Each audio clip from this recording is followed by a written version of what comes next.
आप सभी लोगों का स्वागत है आपके अपने YouTube चैनल में, जिसका नाम है मैथ बाई चंदन शर्मा। आज का जो पेपर है वो है आरआरबी एनटीपीसी का, जो कि 4 जनवरी 2021 को ये पेपर हुआ था। इसमें क्वांट के जितने भी क्वेश्चन पूछे गए हैं वो सारे क्वेश्चन हम एक एक करके डिस्कस करेंगे, तो वीडियो को अंत तक जरूर देखें। इससे आपको आने वाले 2025 में आरआरबी द्वारा जितने भी परीक्षाएं होने वाली हैं उन सभी के लिए महत्वपूर्ण होगा। तो चलिए बिना किसी देरी के हम स्टार्ट करते हैं वीडियो। पहला क्वेश्चन कह रहा है, एक समचतुर्भुज का एक विकर्ण दूसरे का 65% है। लंबे विकर्ण को भुजा के रूप में उपयोग करके एक वर्ग बनाया जाता है। तो पूछ रहा है आपसे कि समचतुर्भुज का जो क्षेत्रफल होगा और जो वर्ग का क्षेत्रफल होगा उसका अनुपात क्या होगा। मैं मान लेता हूं कि समचतुर्भुज का एक विकर्ण 100 है, तो दूसरा जो है इसका 65% है, तो 100 का 65% करेंगे तो 65 निकल के आ जाएगा। अब अगर समचतुर्भुज के विकर्ण ज्ञात हो तो उसके लिए फॉर्मूला होता है समचतुर्भुज का, वो ये होता है कि 1/2 इंटू पहला विकर्ण और गुणे दूसरा विकर्ण। तो दूसरा विकर्ण 65 है तो 65 हो जाएगा, ये इसका क्षेत्रफल निकल के आ जाएगा।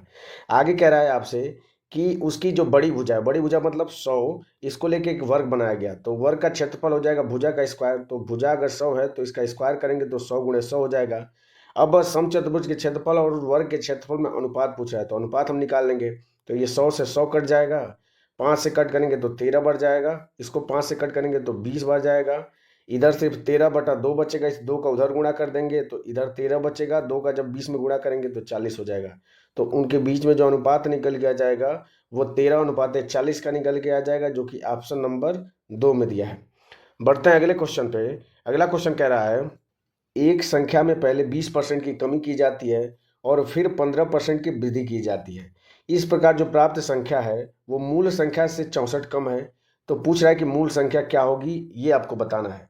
तो पहले 20% की कमी हो रही है तो सक्सेसिव डिस्काउंट का फॉर्मूला लगा देंगे। उसके बाद से 15 की वृद्धि हो रही है, तो 15 क्या हो जाएगा, प्लस में हो जाएगा, 20 माइनस में हो जाएगा, और ये हो जाएगा प्लस माइनस का गुणा करेंगे तो माइनस हो जाएगा, और 20 और गुणे 15 हो जाएगा, डिवाइडेड बाई 100 हो जाएगा।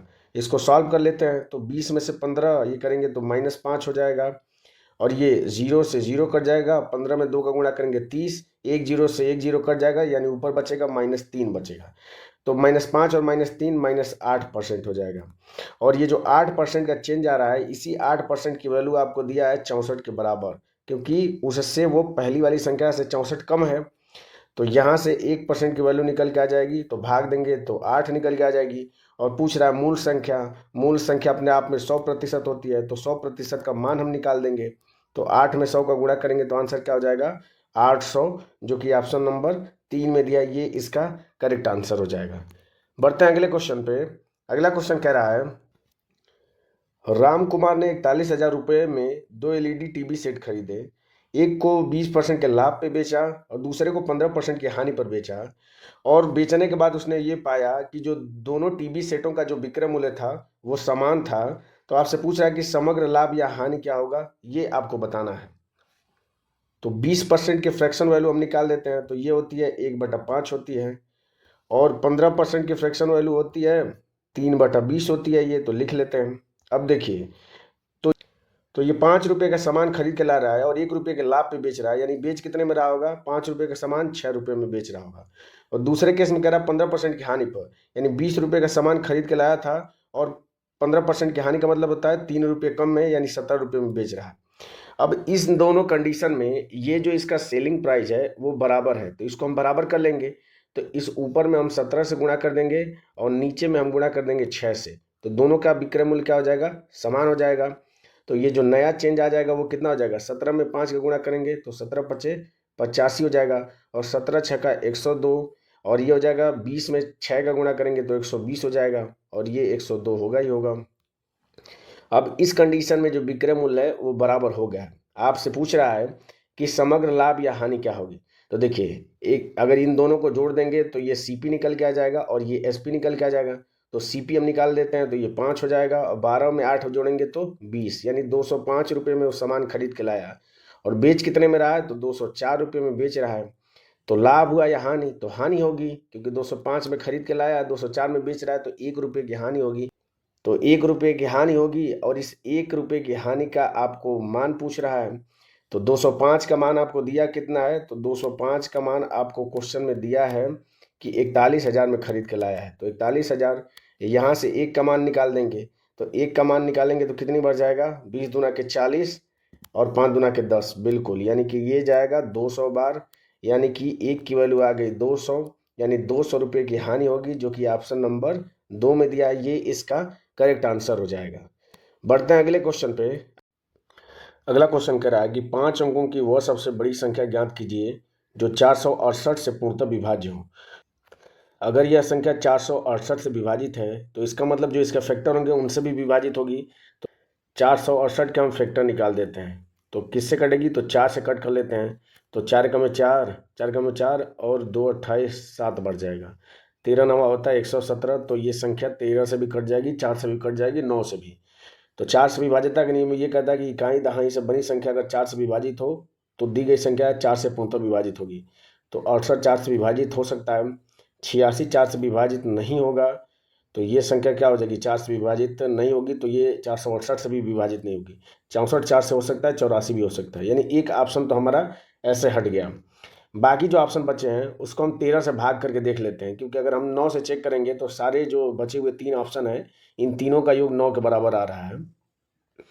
तो सिर्फ और सिर्फ 13 से हमें चेक करना पड़ेगा। तो पहला चेक कर लेते हैं 13 से, तो ये हो जाएगा 13 सत्ते 91 हो जाएगा, 8 हो जाएगा, 4 84 हो जाएगा, 13 छक 78 हो जाएगा, और 78 जब 84 में से घटाएंगे तो 6 68 हो जाएगा, 13 पचे 65, 3 36, यानी ये 13 से विभाजित नहीं होगा, तो पहला वाला भी ऑप्शन नहीं होगा।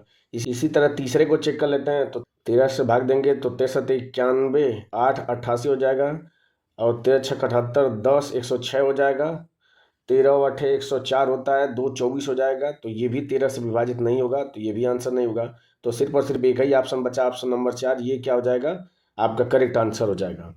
ये क्वेश्चन कह रहा है कि 24 आम के पेड़, 56 सेब के पेड़ और 72 संतरे के पेड़ पंक्तियों में इस तरह लगाए जाने हैं कि प्रत्येक पंक्ति में केवल एक ही किस्म के पेड़ों की संख्या समान हो। तो कह रहा है कि पंक्तियों की न्यूनतम संख्या क्या होगी, आपसे पूछ रहा है, जिससे उपयुक्त पेड़ लगाए जा सकते हैं। तो अगर इस तरह का क्वेश्चन आता है तो सबसे पहले इसका HCF निकालेंगे। तो HCF क्या निकल के आ जाएगा, किसका, 24 56 और 72, इसका HCF निकल के आ जाएगा वो 8 हो जाएगा, क्योंकि ये 8 से तीनों संख्या पूर्णतः विभाजित हो जाएंगी। और HCF क्या होता है, बड़ी से बड़ी संख्या, तो बड़ी से बड़ी संख्या 8 हो जाएगी। तो HCF जैसे ही 8 निकल के आ गया और आपसे पूछ रहा है कि पंक्तियों की आपको संख्या आपको बतानी है, तो न्यूनतम पंक्तियों की संख्या, तो 8 से तीनों में भाग दे दीजिए। तो 24 में अगर 8 से भाग करेंगे तो 8 में 24 हो जाएगा, प्लस 56 में 8 से भाग करेंगे तो 8 7 56 हो जाएगा, और प्लस 72 में 8 से भाग करेंगे तो 8 9 72 हो जाएगा। इन्हें तीनों का योग निकाल देंगे तो 9 7 कितना हो जाएगा, 16 और 3 19, यानी न्यूनतम पंक्तियों की संख्या कितनी हो जाएगी, 19 हो जाएगी, जो कि ऑप्शन नंबर 4 में दिया हुआ है। बढ़ते हैं अगले क्वेश्चन पे। क्वेश्चन कह रहा है कि 2 कारें अहमदाबाद से शुरू होती हैं और विपरीत दिशाओं में चलती हैं, जिससे एक कार की जो चाल है दूसरी से 200 किलोमीटर प्रति घंटा अधिक है। यदि वे 9 घंटे बाद 4500 किलोमीटर की दूरी पर हों तो दोनों कारों की चाल का जो योग होगा वो आपसे पूछ रहा है। तो देखिए, दोनों एक दूसरे के विपरीत चल रही हैं, इसलिए उनकी जो नेट स्पीड हो जाएगी वो उनका सम हो जाएगा।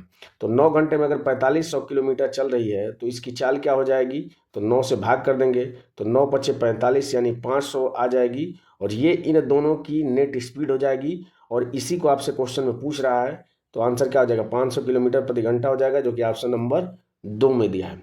बढ़ते हैं अगले क्वेश्चन पे।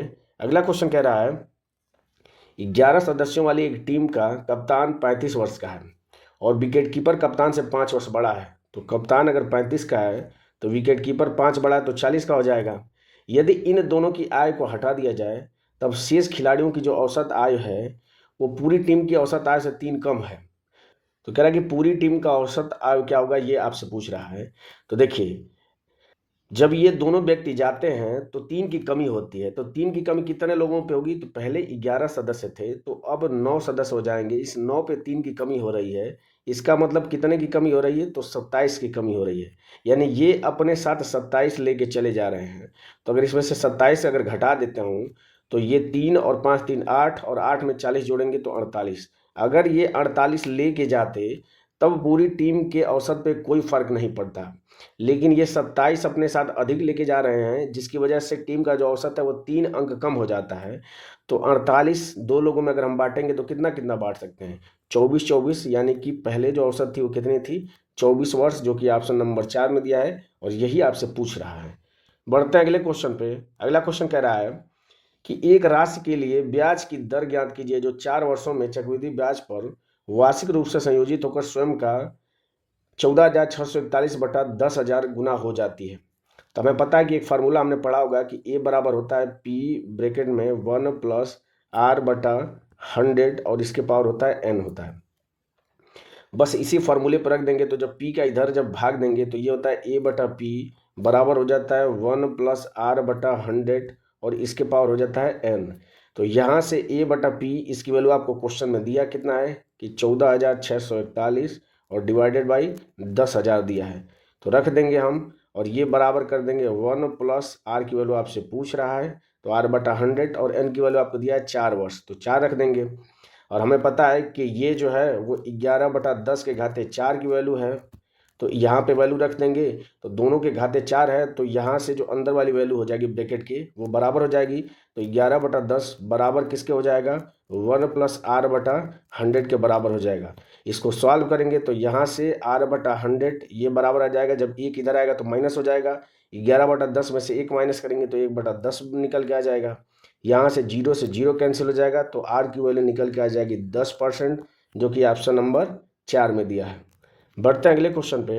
अगला क्वेश्चन कह रहा है कि 400 और 500 के बीच की संख्याओं का योग आपको ज्ञात करना है जो संख्याएं 8, 12 और 16 से विभाजित करते हुए प्रत्येक स्थिति में 5 शेष निकालती हैं। तो अगर ऐसा क्वेश्चन आए तो सबसे पहले इनका एलसीएम हम निकाल देते हैं। तो 8, 12 और 16 का एलसीएम हमें पता है कि 48 होता है। यानी अब हम क्या करेंगे, 48 से चेक करेंगे कि 400 के नज़दीक कौन सी संख्या है जो 48 से विभाजित हो जाती है, जो 400 से बड़ी हो। तो अगर इस 48 को मैं 50 मान लेता हूँ तो 50 से अगर 400 में भाग दूंगा तो 8 बढ़ जाएगा।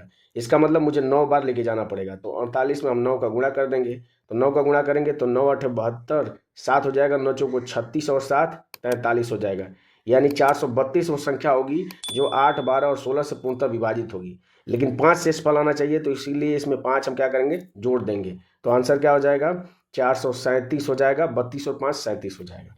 अब इसी तरह दूसरी जो संख्या हो जाएगी, अगर इसको 50 मानता हूँ तो 500 में अगर भाग दूंगा तो 10 बार जाएगा। इसका मतलब हमें 10 बार लेके जाना पड़ेगा। तो 48 में 10 का अगर हम गुणा करेंगे तो कितना हो जाएगा, तो 480 हो जाएगा। लेकिन ये विभाजित हो रही है और शेषफल 5 आना चाहिए तो इसीलिए इसमें 5 जोड़ देंगे तो क्या हो जाएगा, 485 दूसरी संख्या हो जाएगी। और इनका आपको पूछ रहा है कि योग कितना होगा, तो इन दोनों को क्या करेंगे, हम जोड़ लेंगे। तो 7 और 5, 12 को 2, 1 कैरी हो जाएगा, 8 3 11, 12 को 2, 1 कैरी, 4 4 8 और 1 9, यानी 922 का हो जाएगा, इनका योग हो जाएगा, जो कि ऑप्शन नंबर 2 में दिया है। बढ़ते हैं अगले क्वेश्चन पे। अगला क्वेश्चन कह रहा है कि एक कार को 1,20,000 में बेचने पर डेविड को 20% का लाभ होता है। यदि वह कार को 30% लाभ पर बेचता तब उसका विक्रय मूल्य कितना होगा। तो 20% का लाभ मतलब हो जाएगा कि 120 की वैल्यू आपको दिया कितना है, तो 1,20,000 दिया है।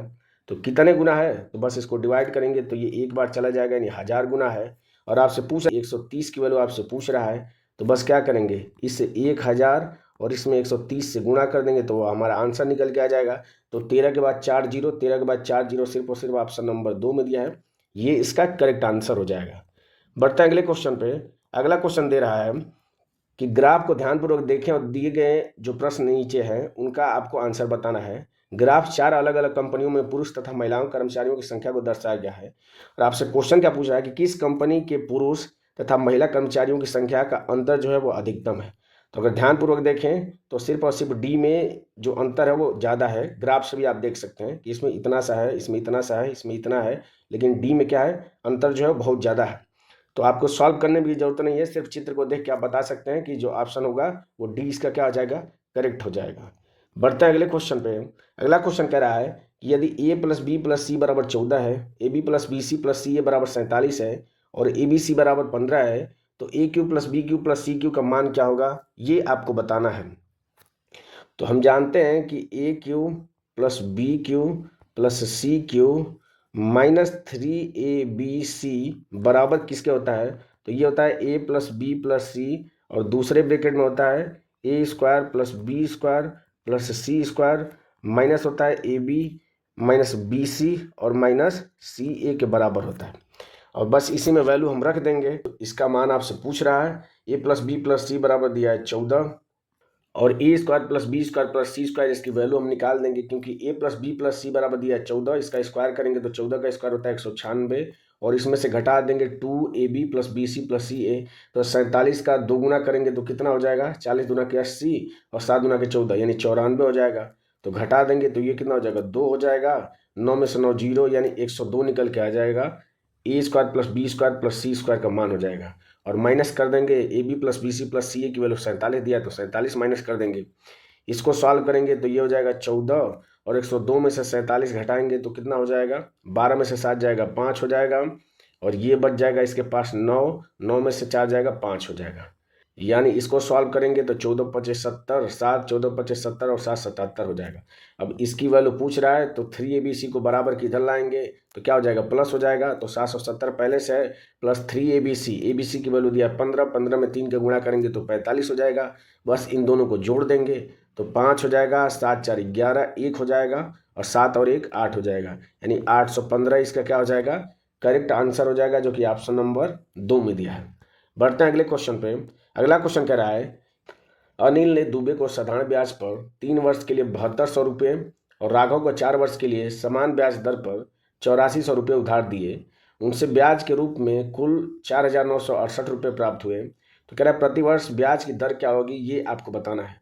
तो मैं अगर रेट को R% मान लेता हूँ तो 3 साल का कितना हो जाएगा, तो 7200 रुपये का 3 साल का जो रेट हो जाएगा वो डिवाइडेड बाई क्या हो जाएगा, 100 हो जाएगा और प्लस हो जाएगा 8400 रुपये है और इस पे 4 साल का जो रेट परसेंट है वो हम निकाल लेंगे और इन दोनों को जोड़ेंगे तो किसके बराबर हो जाएगा, तो 4968 के बराबर हो जाएगा। इसको सॉल्व कर लेते हैं तो ये देखिए 0 से 0 कैंसिल हो जाएगा, ये 0 से 0 कट जाएगा। 3 में गुणा करेंगे 72 का तो 3 दूना के 6 और 7 3 21, 216 आर हो जाएगा और प्लस ये हो जाएगा 4 चौको 16 और 8 चौको 32 और 1 33 यानी 336 आर हो जाएगा। दोनों को जोड़ेंगे तो किसके बराबर हो जाएगा, 4 9 6 8 के। इन दोनों को जोड़ लेंगे तो 6 6 12, 2 3 1 4 और 1 5 हो जाएगा और 3 और 2 5 हो जाएगा। ये आर बराबर किसके हो जाएगा, 4968 के हो जाएगा। इसको सॉल्व कर लेंगे तो देखिए 5 है और यहाँ पे 49 है तो 9 बार चला जाएगा तो आर की वैल्यू आ जाएगी 9% और यही आपसे पूछ रहा था, जो कि ऑप्शन नंबर 2 में दिया है।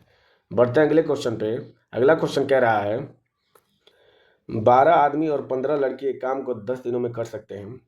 25 पुरुष और 10 लड़के इसे 9 दिन में कर सकते हैं। तो कह रहा है कि एक आदमी द्वारा किए गए दैनिक काम से एक लड़के द्वारा किए गए दैनिक काम का अनुपात क्या होगा, यानी कि उनकी एफिशिएंसी का रेशियो क्या होगा, ये आपसे पूछ रहा है। तो मैं लिख लेता हूँ जैसा क्वेश्चन कह रहा है कि 20 मेल और प्लस 15 जो लड़के हैं बॉयज, ये कितने दिन में कर रहे हैं, तो ये 10 दिन में कर रहे हैं। और इसी कार्य को 25 पुरुष जो हैं और 10 जो लड़के हैं वो कितने दिन में कर रहे हैं, तो 9 दिनों में करते हैं। तो बस इसको सॉल्व कर लेंगे तो देखिए 10 में 20 का गुणा करेंगे तो ये 200 हो जाएगा और 25 में 9 का गुणा करेंगे तो 225, 225 में से 200 घटाएंगे तो 25 मेल निकल के आ जाएगा। ये बराबर किसके हो जाएगा, तो 15 में 10 का गुणा करेंगे 150 और 10 में 9 का गुणा करेंगे तो 90, 150 में से 90 घटाएंगे तो ये हो जाएगा 60 बॉयज के। तो यहाँ पे मेल और बॉयज इनकी इफिशियंसी का रेशियो निकल के आ जाएगा 60/25 निकल के आ जाएगा। 5 से कट करेंगे तो 12 5 60 और 5 5 25 यानी 12:5 इसका आंसर हो जाएगा, जो कि ऑप्शन नंबर 4 में दिया है। बढ़ते हैं अगले क्वेश्चन पे। अगला क्वेश्चन कह रहा है कि शीशे के 6 सेंटीमीटर व्यास के कुछ गोले एक बेलनाकार बीकर में गिराए जाते हैं जिसमें कुछ पानी होता है ताकि वो पूर्णतः डूब जाए। यदि बीकर का जो व्यास है वो 9 सेंटीमीटर है और जल का स्तर 32 सेंटीमीटर बढ़ जाता है तो बीकर में गिराए गए शीशे के गोलों की संख्या क्या होगी, ये आपको बताना है। तो गोले का हमें पता है कि आयतन होता है 4/3 पाई आर क्यूब होता है और आर की वैल्यू अगर व्यास 6 सेंटीमीटर है तो त्रिज्या आर क्या हो जाएगी, उसकी आधी यानी 3 हो जाएगी। इसका क्यूब कर देंगे तो यहाँ से निकल के आ जाएगा 4 पाई और इंटू 3 का स्क्वायर, क्योंकि ये नीचे 3 से 1 3 कट जाएगा तो 3 का स्क्वायर 9 होता है। तो 9 में 4 का गुणा करेंगे तो 36 पाई इसका आयतन निकल के आ जाएगा गोले का। और बेलन का आयतन हम निकाल देते हैं तो बेलन का आयतन होता है पाई आर स्क्वायर इंटू एच होता है। पाई की वैल्यू पाई रखेंगे, आर स्क्वायर कह रहा है कि व्यास इसका 9 है, तो त्रिज्या क्या हो जाएगी इसकी आधी, 9/2 हो जाएगी। स्क्वायर है तो 2 बार गुणा कर लेंगे। इंटू एच, कितने सेंटीमीटर ऊपर उठ रहा है जल का स्तर, तो 32 हो जाएगा। बस इसको सॉल्व कर लेंगे तो ये देखिए 2 दूना के 4 और 4 से भाग देंगे तो 8 बढ़ जाएगा। अब देखिए टोटल जो आयतन है वो इतना है और एक जो गोले का आयतन है वो 36 पाई निकल के आ गया है। तो नंबर ऑफ जो गोले हैं उनको निकालने के लिए क्या करेंगे, टोटल आयतन में से एक गोले के आयतन से भाग दे देंगे। तो भाग देंगे तो कितना आ जाएगा, तो पाई इंटू 9 गुणे 9 और गुणे 8, इसमें भाग दे देंगे 36 इंटू पाई से। तो पाई से पाई कैंसिल हो जाएगा, 9 से कट करेंगे तो 9 चौको 36, 4 से कट करेंगे तो 4 दूना के 8, 9 में 2 का गुणा करेंगे तो 18, यानी गोलों की संख्या क्या हो जाएगी 18, जो कि ऑप्शन नंबर 2 में दिया है। बढ़ते हैं अगले क्वेश्चन पे। अगला क्वेश्चन कह रहा है कि बार ग्राफ को ध्यानपूर्वक देखें तथा नीचे दिए गए प्रश्नों का उत्तर दें। 4 सदस्यों वाले एक परिवार की कुल वार्षिक आय है 12 लाख है। बार ग्राफ में परिवार के प्रत्येक सदस्यों के योगदान को दर्शाया गया है। आपसे क्वेश्चन पूछ रहा है कि उच्चतम तथा निम्नतम आय वाले सदस्यों के वेतन का अंतर कितना होगा। तो उच्चतम ये 33 है और न्यूनतम क्या है 20 है, इनके बीच का अंतर क्या हो जाएगा 13% हो जाएगा, क्योंकि सारी वैल्यू ये प्रतिशत में है। इसे 13% की वैल्यू आपसे पूछ रहा है और हमें पता है कि 100% की वैल्यू आपको कितना दिया है, तो 12 लाख दिया है। तो 12 लाख दिया है तो 12 के बाद से कितने जीरो बढ़ेंगे, 5 जीरो बढ़ जाएंगे, तो 1 2 3 4 5 हो जाएगा। यहाँ से 1% की वैल्यू क्या निकल के आ जाएगी, तो 12,000 निकल के आ जाएगी। 13% की वैल्यू आपसे पूछ रहा है तो बस 12,000 में से क्या करेंगे 13 से गुणा कर देंगे, तो ये हो जाएगा 3 जीरो हो जाएगा, 13 दूना की 26, 2 13 कम 13 और 2 15, यानी कि लास्ट में आपके 3 जीरो आना चाहिए 156 के बाद। तो 156 के बाद लास्ट में 3 जीरो सिर्फ और सिर्फ ऑप्शन नंबर 2 में दिया है, तो ये इसका करेक्ट आंसर हो जाएगा। बढ़ते हैं अगले क्वेश्चन पे। अगला क्वेश्चन कह रहा है वह छोटी से छोटी संख्या ज्ञात कीजिए जिससे 35,280 को अगर भाग दिया जाए तो भागफल एक पूर्ण वर्ग हो जाए। तो ऐसे क्वेश्चन आए तो सीधे सीधे आप 35,280 का क्या कर दीजिए, इसका गुणनखंड निकाल दीजिए। तो 4 से कट कर देंगे तो 4 बटे 32, 3 32, 4 बटे 32, 4 दूना के 8 ये हो जाएगा। फिर 4 से कट कर दीजिए तो 4 दूना के 8, 4 दूना के 8, 0 4 पचे 20 हो जाएगा। अब 5 से कट कर दीजिए तो 5 से कट करेंगे तो 5 चौको 20, 2 20, 5 चौको 20 और 5 में 5। हमें पता है कि 441 जो होता है वो 21 का स्क्वायर होता है, तो यहाँ तो पूर्ण वर्ग बन गया है और इस 4 का भी पेयर बन रहा है, सिर्फ और सिर्फ 5 का पेयर नहीं बन रहा है। तो इसको पूर्ण वर्ग बनाने के लिए या तो इसको 5 से गुणा कर दें या तो 5 से भाग कर दें। तो भाग करने के लिए बोल रहा है ना, तो 5 से भाग कर देंगे तो ये संख्या क्या हो जाएगी पूर्ण वर्ग हो जाएगी, जो कि ऑप्शन नंबर 4 में 5 दिया है, ये इसका करेक्ट आंसर हो जाएगा। बढ़ते हैं अगले क्वेश्चन पे। अगला क्वेश्चन कह रहा है दो संख्याओं का योग 288 है और उनका महत्तम समापवर्त 16 है, तो ऐसी संख्याओं के कितने जोड़े बनाए जा सकते हैं। तो महत्तम समापवर्त अगर 16 दिया है तो पहली संख्या क्या हो जाएगी 16x हो जाएगी और दूसरी संख्या क्या हो जाएगी 16y हो जाएगी। और जहाँ पे x और y जो होगा वो दोनों को प्राइम होंगे, यानी इनके बीच में एक के अलावा दूसरा कोई कॉमन फैक्टर नहीं होगा। तो हम क्या करेंगे कि इन दोनों का योग कर लेंगे, तो इन दोनों का योग करेंगे, दोनों में 16 कॉमन है, तो 16x प्लस वाई ये बराबर किसके क्वेश्चन में दिया है, तो 288 के बराबर दिया है। यहाँ से x प्लस वाई की वैल्यू हम निकाल देंगे, तो 16 से भाग करेंगे तो 16 का में 16 हो जाएगा और 2 12 128, 16 8 128 हो जाएगा, यानी x प्लस वाई की वैल्यू यहाँ से निकल के आ गई 18। यानी ऐसे कितने जोड़े बनाए जा सकते हैं, तो हम लिख लेते हैं कितने जोड़े बन सकते हैं।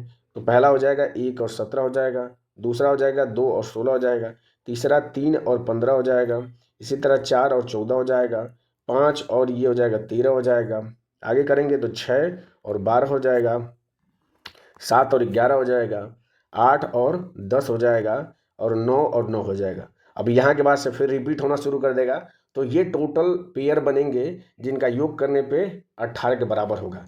तो देखिए एक्स और वाई मैंने कहा कि दोनों को प्राइम होने चाहिए, इनके बीच में एक के अलावा कोई दूसरा कॉमन फैक्टर ना हो। तो हम देख लेते हैं कि इन नीचे दिए गए ऑप्शन में से किस में एक के अलावा दूसरा कोई कॉमन फैक्टर नहीं है।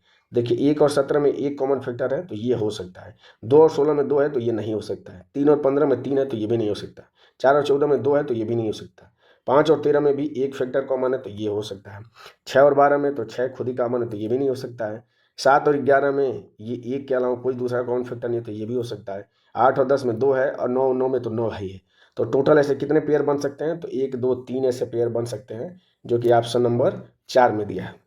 बढ़ते हैं अगले क्वेश्चन पे। अगला क्वेश्चन कह रहा है कि यदि x और y दो धनात्मक संख्याएं इस प्रकार से हैं कि रूट x बराबर 8 है और एक्स स्क्वायर प्लस वाई बराबर 4112 है। तो आपसे पूछा है कि रूट वाई का मान क्या होगा। ठीक, तो रूट अगर एक्स बराबर 8 है तो स्क्वायर करेंगे तो एक्स का मान किसके बराबर हो जाएगा, 8 का स्क्वायर 64 हो जाएगा। और एक्स स्क्वायर की वैल्यू अगर यहाँ से निकालेंगे तो इस 64 का स्क्वायर करेंगे तो कितना होगा। तो स्क्वायर की ट्रिक मैं इस चैनल पे बता चुका हूँ, आप उसको जाके चेक कर सकते हैं। मैं यहाँ पे डायरेक्ट वैल्यू लिखूंगा। तो ये 4 का स्क्वायर हो जाएगा 16, एक कैरी हो जाएगा 6 चौको 24 दूना का 48 और 49, 4 हो जाएगा 6 6 के 36 और 4 40, यानी 4096 का क्या हो जाएगा, स्क्वायर निकल के आ जाएगा। और यही एक्स स्क्वायर की वैल्यू इस इक्वेशन में रख देंगे तो ये हो जाएगा 4096 और प्लस वाई ये बराबर हो जाएगा आपका 4112 के बराबर हो जाएगा। यहाँ से वाई की वैल्यू निकाल देंगे तो इसमें से घटाएंगे तो कितना हो जाएगा, 12 में से 6 घटाएंगे तो 6 हो जाएगा। यहाँ पे बचेगा 10 और 10 में से 9 घटाएंगे तो 1 हो जाएगा। तो यानी कि 16 क्या हो जाएगा, इसका अंतर निकल के आ जाएगा। तो जैसे ही y की वैल्यू 16 आ गई, आपसे पूछा कि रूट y का मान, तो 16 का रूट लेंगे तो आंसर क्या हो जाएगा, 4 हो जाएगा, जो कि ऑप्शन नंबर 1 में दिया है। बढ़ते हैं अगले क्वेश्चन पे। अगला क्वेश्चन कह रहा है कि तालिका का ध्यानपूर्वक देखें और नीचे दिए गए प्रश्नों का उत्तर दें। तालिका में लिंग के आधार पर दिल्ली के 5 सरकारी विद्यालयों के 10वीं छात्र में उत्तीर्ण विद्यार्थियों का प्रतिशत आपको दर्शाया गया है। ये विद्यालय है और ये विद्यार्थियों की संख्या का अनुपात है। आपसे क्वेश्चन पूछ रहा है कि विद्यालय बी के उत्तीर्ण छात्र जो बॉयज हैं उनका जो प्रतिशत है, विद्यालय सी के उत्तीर्ण जो बॉयज हैं उनसे उनका अनुपात क्या होगा। तो देखिए बी में जो उत्तीर्ण प्रतिशत है वो 32 है और टोटल जो छात्र हैं तो 3 और 5 8 छात्र हैं और 8 छात्र का अगर 32 मान दिया है तो यहाँ से एक छात्र का कितना हो जाएगा, 4% हो जाएगा। तो 3 बॉयज का कितना हो जाएगा, 4 तो 12% हो जाएगा। और इससे अनुपात पूछ रहा है सी में, तो सी का देखिए 24 दिया है, तो 2 1 3 की वैल्यू 24 दिया है, तो यहाँ से 1 की वैल्यू निकालेंगे तो 8 हो जाएगा। तो 8% इसका अनुपात पूछ रहा है। परसेंटेज से परसेंटेज कट जाएगा, 4 से कट करेंगे तो 4 3 12 4 दूना के 8, यानी 3:2 अनुपात निकल के आ जाएगा, जो कि ऑप्शन नंबर 3 में दिया है। बढ़ते हैं अगले क्वेश्चन पे। अगला क्वेश्चन कह रहा है पी क्यू और आर का औसत 58 किलोग्राम है। यदि पी और क्यू का औसत वजन आपको 54 किलोग्राम है और क्यू और आर का औसत वजन 48 किलोग्राम है तो क्यू का वजन कितना होगा। तो हमें पता है कि औसत बराबर होता है कुल पदों का योग बटा पदों की संख्या। तो पी क्यू आर तीनों का हम योग निकाल देंगे तो ये है 58, इसमें 3 से गुणा कर देंगे, पदों की संख्या 3 है तो 3 से गुणा करेंगे तो इसको अगर 60 मानते हैं तो 60 3 हो जाएगा 180 और 180 में से 6 घटा देंगे यानी कि 174 क्या हो जाएगा, इसका गुणनफल हो जाएगा। आगे कह रहा है कि पी और क्यू का औसत 54 दिया है तो 54 में क्या करेंगे, हम 2 का गुणा कर देंगे तो 54 गुना के होता है 108 हो जाएगा। इधर क्यू और आर का औसत दिया है 48, तो 48 में क्या करें, हम 2 का गुणा कर देंगे तो ये हो जाएगा 48 गुना का होता है 96। इन दोनों का योग निकाल देंगे तो 8 और 6 14 को 4 हो जाएगा और 10 और 9 19 हो जाएगा और 1 20 हो जाएगा, यानी 204 इनका योग निकल के आ जाएगा। लेकिन इसमें ध्यान देने वाली बात यह है कि क्यू को पहले वाले में भी जोड़ लिया गया है और दूसरे वाले में भी क्यू को जोड़ लिया जाएगा, यानी कि यहाँ पे क्यू 2 बार आ गया है। तो जो कि पी और क्यू और आर इन तीनों का योग 174 दिया है, बस 204 में से 174 घटा देंगे तो क्यू का क्या निकल के आ जाएगा, वजन। तो क्यू बराबर हो जाएगा 204 और इसमें से 174 हम घटा देंगे तो 4 में से 4 जाएगा 0 हो जाएगा, 10 में से 7 जाएगा 3, यानी 30 किलोग्राम उसका वजन निकल के आ जाएगा, जो कि ऑप्शन नंबर 3 में दिया है। बढ़ते हैं अगले क्वेश्चन पे। अगला क्वेश्चन कह रहा है कि जब पूर्णांक n को 9 से विभाजित किया जाता है तो शेषफल के रूप में 4 प्राप्त होता है। यदि 12 n को 9 से विभाजित किया जाए तो शेषफल क्या प्राप्त होगा। अगर इस तरह का क्वेश्चन आपसे पूछा जाए तो आप संख्या मान के करिए, वो बहुत आसान होता है as compare to traditional method से। अगर आप इसको सॉल्व करते हैं तो 4 शेषफल प्राप्त हो रहा है, तो मैं मान लेता हूँ n जो है उसका मान 4 है, तो 4 को अगर हम 9 से भाग देंगे तो शेषफल 4 प्राप्त होगा। अब कह रहा है कि 12n, तो 12 में 4 का गुणा करेंगे तो कितना हो जाएगा 48, और 48 को अगर 9 से अगर भाग देंगे तो शेषफल क्या निकल के आ जाएगा, तो 9 × 5 = 45 और 3 शेषफल निकल के आ जाएगा, जो कि ऑप्शन नंबर 2 में दिया, ये इसका करेक्ट आंसर हो जाएगा। बढ़ते हैं अगले क्वेश्चन पे। अगला क्वेश्चन कह रहा है कि ABC एक समकोण त्रिभुज है, इसमें एक वृत्त समाहित है। समकोण वाली 2 भुजाओं की लंबाई आपको दिया है 10 सेंटीमीटर और 24 सेंटीमीटर। तो पूछ रहा है कि वृत्त की त्रिज्या क्या होगी। तो देखिए मैं चित्र बना लेता हूँ कि मान लीजिए ये एक समकोण त्रिभुज है, इसमें मान लीजिए कि ये 10 दिया है, ये 24 दिया है, तो इसका ट्रिपलेट क्या होता है 10 24 और 26 होता है। मैं ट्रिपलेट की भी ट्रिक आपको बता चुका हूँ, आप जाके शॉर्ट में चेक कर सकते हैं कि कैसे भी किसी भी संख्या का ट्रिपलेट हम आसानी से निकाल सकते हैं। तो यहाँ से ये तीनों भुजाएं निकल के आ जाएंगी। तो इसके लिए डायरेक्ट फार्मूला होता है, यानी फार्मूला ये होता है कि a + b - c / 2 होता है, ये अंतःवृत्त की त्रिज्या का फार्मूला है। तो ए क्या है, मान लीजिए इसको ए में मान लेता हूँ, इसको बी में मान लेता हूँ, और ये सी जो है आपका हाइपोटेनियस है। बस वैल्यू रख दीजिए। तो 24 में 10 जोड़ेंगे तो 34 हो जाएगा, और 34 में से 26 अगर हम घटा देंगे तो 8 हो जाएगा, और 8 में अगर 2 से भाग करेंगे तो 4 सेंटीमीटर क्या हो जाएगा, वृत्त की त्रिज्या निकल के आ जाएगी, जो कि ऑप्शन नंबर 1 में दिया है। बढ़ते हैं अगले क्वेश्चन पे। अगला क्वेश्चन कह रहा है कि अमर और कोमल की आय का अनुपात 5:4 है, यानी इनकम का इनके अनुपात क्या है, ये अमर है और ये कोमल है, इनकी इनकम का अनुपात है 5:4 दिया है। आगे कह रहा है कि उनके व्यय का अनुपात यानी एक्सपेंडिचर व्यय का अनुपात दिया है आपको 2:1। कह रहा है कि यदि उनमें से प्रत्येक 6,000 रुपये प्रति माह बचाते हैं, तो हम देख लेते हैं कि 5 में से 2 घटाएंगे तो ये 3 हो जाएगा अनुपात 4 में से 1 घटाएंगे तो ये 3, यानी बिल्कुल 3:3 आ रहा है, यानी कि इनकी जो बचत है वो बराबर आ रही है। अगर ये बराबर नहीं आती तब हमें इसको बराबर करना होता, पर इस कंडीशन में बराबर आ गई है। तो इस 3 की वैल्यू आपको क्वेश्चन में कितना दिया है, तो 6,000 दिया है, तो कितने गुना है, तो बस यहाँ से 1 की वैल्यू निकाल देंगे, तो 3 दूना के 6 यानी कि 2,000 गुना है। और आपसे पूछ रहा है कि अमर की आय कितनी होगी, तो अमर की आय हमने माना 5 है, तो 5 की वैल्यू क्या निकल के आ जाएगी, तो अगर 1 की वैल्यू 2,000 है तो 5 की वैल्यू कितनी निकल के आ जाएगी, 2,000 में 5 का हम गुणा कर देंगे, तो 5 का गुणा करेंगे तो आंसर क्या निकल के आ जाएगा, 10,000, जो कि ऑप्शन नंबर 4 में दिया हुआ है। बढ़ते हैं अगले क्वेश्चन पे। अगला क्वेश्चन कह रहा है कि अपनी कार 30 किलोमीटर प्रति घंटा की गति से चलाकर विनोद अपने कार्यालय 5 मिनट देरी से पहुंचता है। यदि उसकी गति 40 किलोमीटर प्रति घंटा है तो वह कार्यालय 3 मिनट पहले पहुंच जाता है। तो कह रहा है कि उसके निवास और उसके कार्यालय के बीच की दूरी क्या होगी, ये आपको बतानी है। तो देखिए दोनों कंडीशन में दूरी समान है, और मैं बता चुका हूँ कि अगर दूरी समान हो तो जो उनकी स्पीड का रेशियो होगा उसका जस्ट अपोजिट क्या हो जाएगा, उनके द्वारा लिए गए टाइम का रेशियो हो जाएगा। तो स्पीड का रेशियो क्या है, तो 30:, क्या हो जाएगा, 40 हो जाएगा। यहाँ से रेशियो निकालेंगे तो 3:, क्या निकल के आ जाएगा, 4, ये निकल के आ जाएगा स्पीड का रेशियो। ठीक है, तो यहाँ से टाइम का रेशियो क्या निकल के आ जाएगा, तो वो निकल के आ जाएगा इसका उल्टा, यानी 4:3 हो जाएगा।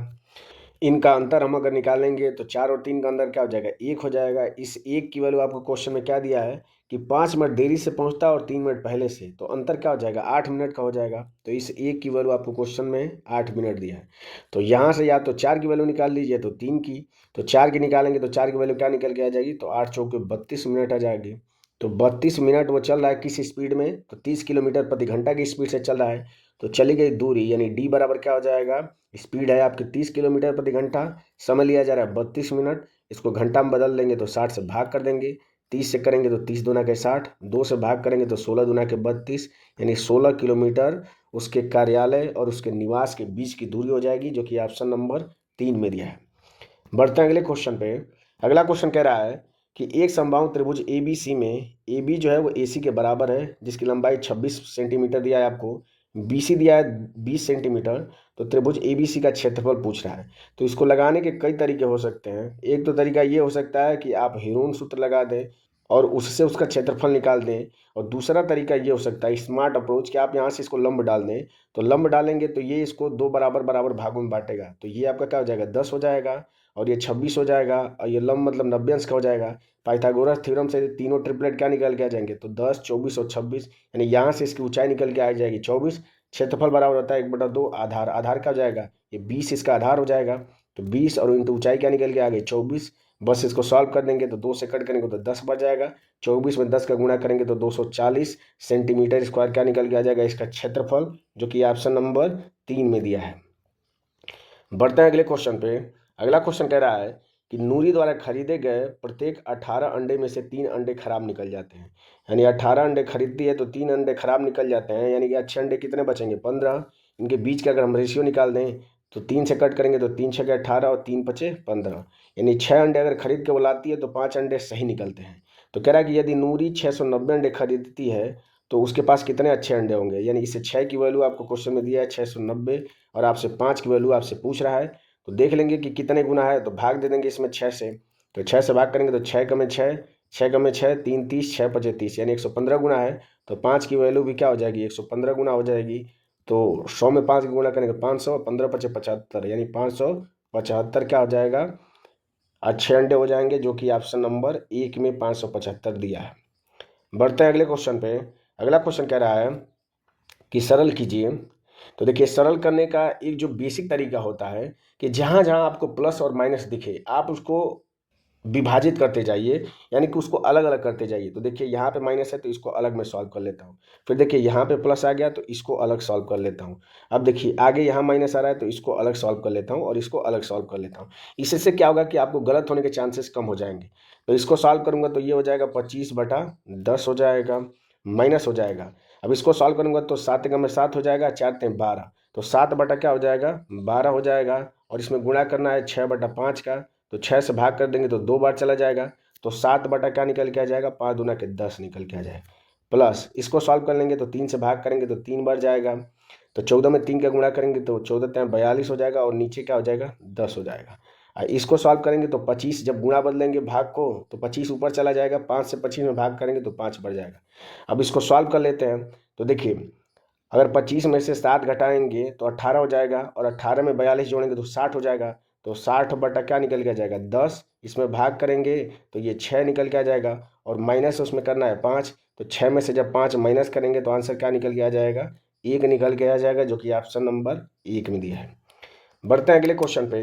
अगला क्वेश्चन कह रहा है कि आकृति को ध्यानपूर्वक देखें तथा नीचे दिए गए प्रश्नों का उत्तर दें। यदि छात्रों की कुल संख्या 120 है और सभी विषय में छात्रों की संख्या समान है तो कितने छात्र भाषाओं का अध्ययन कर रहे हैं। तो देखिए इसको 5 भागों में बांटा गया है, 1 2 3 4 5 बराबर बराबर भागों में बांटा गया है। तो इस 5 की वैल्यू आपको दिया है 120 के बराबर। तो यहाँ से 1 की वैल्यू निकाल देंगे तो 5 से भाग करेंगे तो 5×2 = 10, 2 20, 5 × 20 यानी 24 निकल के आ जाएगी 1 की वैल्यू। और आपसे क्वेश्चन पूछ रहा है कि भाषाओं का अध्ययन, तो भाषा में क्या होता है, हिंदी और इंग्लिश ये दोनों भाषाएं हैं, यानी आपसे 2 की वैल्यू पूछ रहा है। तो अगर 1 की वैल्यू 24 है तो 2 की वैल्यू क्या हो जाएगी 48 हो जाएगी। तो 48 इसका क्या हो जाएगा करेक्ट आंसर हो जाएगा, जो कि ऑप्शन नंबर 1 में दिया है। बढ़ते हैं अगले क्वेश्चन पे। अगला क्वेश्चन कह रहा है सिंप्लीफिकेशन का क्वेश्चन है। तो ठीक उसी तरह जैसे कि इसके पहले मैं बताया हूँ कि प्लस और माइनस जहाँ भी दिखे उसको छोटे छोटे खंडों में तोड़ते जाइए। तो देखिए ये 17 हो गया, अब यहाँ पे प्लस है तो ये 3 हिस्सों में मैंने बांट लिया। तो देखिए ये हो जाएगा 17, माइनस हो जाएगा 9 से भाग देंगे 5.4 में तो 0.6 बढ़ जाएगा, और 0.6 में 4 का गुणा करेंगे तो 6 चौको 24 यानी 2.4 हो जाएगा। और प्लस हो जाएगा 19 6 का होता है 114 हो जाएगा, तो 114 हम लिख लेंगे, एक स्थान पर दशमलव है तो 11.4 हो जाएगा। अब घटाएंगे तो ये देखिए 4 और 4 0 हो जाएगा, 11 में से 2 घटाएंगे तो कितना हो जाएगा 9, और 17 में 9 जोड़ेंगे तो 17 और 9 कितना हो जाएगा 26 हो जाएगा। तो इसका करेक्ट आंसर क्या हो जाएगा 26, जो कि ऑप्शन नंबर 1 में दिया है। बढ़ते हैं अगले क्वेश्चन पे। अगला क्वेश्चन कह रहा है कि यदि सेक थीटा बराबर 5x और टेन थीटा बराबर 5/x है तो आपसे पूछा है कि 10 ब्रैकेट में x² - 1/x² का मान ज्ञात करिए। तो देखिए ये आपका a² - b² का फॉर्मूला बना रहा है, तो इसको मैं लिख सकता हूँ एक ब्रैकेट में a + b और दूसरे ब्रैकेट में क्या हो जाएगा a - b हो जाएगा। यानी किसी तरह अगर मैं x + 1/x की वैल्यू निकाल दूँ या x - 1/x की वैल्यू निकाल दूँ तो ये हमारा आंसर आ सकता है। तो हम निकाल लेते हैं, तो इन दोनों को जोड़ लेते हैं। तो ये क्या हो जाएगा 5x हो जाएगा प्लस 5/x हो जाएगा, ये बराबर किसके हो जाएगा सेक थीटा, और प्लस किसके हो जाएगा तो टेन थीटा के, ये बराबर हो जाएगा। यहाँ से दोनों में 5 कॉमन लेंगे तो 5 ब्रैकेट में x + 1/x जो हो जाएगा वो बराबर किसके हो जाएगा तो सेक थीटा, और प्लस किसके हो जाएगा टेन थीटा के, ये बराबर हो जाएगा। ठीक है, अब यहाँ से एक बार प्लस किए हैं एक बार माइनस करेंगे, तो माइनस करेंगे तो ये क्या इक्वेशन निकल के आ जाएगी, तो 5x - 1/x ये किसके बराबर हो जाएगा, तो जहाँ प्लस है वहाँ माइनस हो जाएगा, तो सेक थीटा माइनस किसका हो जाएगा टेन थीटा के। ठीक है, अब इन दोनों का गुणा कर देंगे, तो 5 में 5 का गुणा करेंगे तो 25, और ये जो होगा वो इसकी वैल्यू हो जाएगी। तो ये क्या हो जाएगा x + 1/x हो जाएगा, इंटू क्या हो जाएगा x - 1/x हो जाएगा, और इसका गुणा करेंगे तो a² - b² का फॉर्मूला बनाएगा, तो ये हो जाएगा सेक² थीटा माइनस हो जाएगा टेन² थीटा। और हमें पता है कि सेक² थीटा माइनस टेन² थीटा इसकी वैल्यू 1 होती है, तो ये 1 निकल के आ जाएगी। यानी यहाँ से x² - 1/x² इसकी वैल्यू क्या निकल के आ जाएगी, तो 25 का इधर भाग देंगे तो 1 बटा क्या हो जाएगा 25। और आपसे पूछ कर रहा है कि 10 ब्रैकेट में x² + 1/x², तो ये जो आंसर आया इसमें 10 का क्या करेंगे हम गुणा कर देंगे, तो 10 का गुणा करेंगे तो 10/25 हो जाएगा। इसको सिंप्लीफाई करेंगे तो 5 दूना के 10 और 5 × 5 = 25, यानी 2/5 इसका क्या हो जाएगा करेक्ट आंसर हो जाएगा, जो कि ऑप्शन नंबर 3 में दिया है। बढ़ते हैं अगले क्वेश्चन पे। अगला क्वेश्चन कह रहा है यदि x + 1/x बराबर 7 दिया है तो आपसे पूछा है कि x³ + 1/x³ का मान क्या होगा। तो इसके लिए मैं डायरेक्ट फार्मूला बता चुका हूँ, डायरेक्ट यहाँ पे वैल्यू रखूँगा, तो 7 का क्यूब करूँगा तो 7 का क्यूब हो जाएगा, और माइनस करूँगा 3ab की वैल्यू 1 हो जाएगी, और a + b की वैल्यू 7 है तो 7 का इसमें गुणा हो जाएगा। तो 7 का क्यूब होता है 343, और इसमें से 21 माइनस कर देंगे तो 43 में से 21 माइनस करेंगे तो कितना हो जाएगा, 22 हो जाएगा। तो 322 इसका क्या हो जाएगा, करेक्ट आंसर हो जाएगा, जो कि ऑप्शन नंबर 1 में दिया है। बढ़ते हैं अगले क्वेश्चन पे, और ये इस पेपर का लास्ट क्वेश्चन है। क्वेश्चन कह रहा है कि tan 15 अंश और प्लस cot 15 अंश का मान ज्ञात करिए। तो देखिए tan 15 अंश की डायरेक्ट वैल्यू होती है कर्ण में 3 माइनस 1 डिवाइडेड बाई होता है कर्ण में 3 और प्लस 1 होता है। और ये cot 15 अंश है तो बस इसी का उल्टा हो जाएगा, तो ये हो जाएगा कर्ण में 3 प्लस 1 और डिवाइडेड बाई कितना हो जाएगा, कर्ण में 3 माइनस 1 हो जाएगा। इसका गुणा कर लेंगे तो ये हो जाएगा कर्ण में 3 माइनस 1 का होल स्क्वायर, और इधर हो जाएगा कर्ण में 3 प्लस 1 का होल स्क्वायर। दोनों को सॉल्व करेंगे तो ये हो जाएगा 3 और 1 4 हो जाएगा, और 2 बार ये आएगा तो इसका क्या करेंगे, दोगुना कर देंगे, और नीचे क्या बचेगा, ए स्क्वायर माइनस बी स्क्वायर हो जाएगा, तो रूट हट जाएगा तो 3 हो जाएगा, और ये माइनस क्या हो जाएगा, 1 हो जाएगा। ऊपर करेंगे तो 3 1 4, 4 में 2 का गुणा करेंगे तो 8 हो जाएगा, और नीचे क्या बचेगा 2, 8 में 2 से भाग करेंगे तो आंसर क्या निकल गया जाएगा 4। देखिए ये मैंने डायरेक्ट वैल्यू कैसे लिख दिया है, मैं आपको बता देता हूँ कि आप कैसे tan 15 अंश का मान निकाल सकते हैं। आप tan 15 अंश को क्या लिख सकते हैं, 45 और माइनस 30 लिख सकते हैं। अब देखिए tan a माइनस बी का फॉर्मूला होता है कि tan a यानी 45 अंश और माइनस tan b 30 अंश डिवाइडेड बाई होता है 1 plus tan a into tan b होता है। तो tan 45 अंश इंटू कितना हो जाएगा, tan 30 अंश हो जाएगा।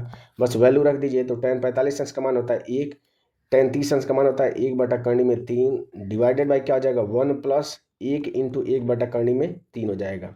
इसको सॉल्व करेंगे तो कर्ण में 3 में 1 का गुणा करेंगे तो कर्ण में 3 माइनस 1 और डिवाइडेड बाई कर्ण में 3 से ये कर्ण में 3 कट जाएगा। जब इसको सॉल्व कर लेंगे तो नीचे क्या बचेगा, कर्ण में 3 प्लस 1 बचेगा।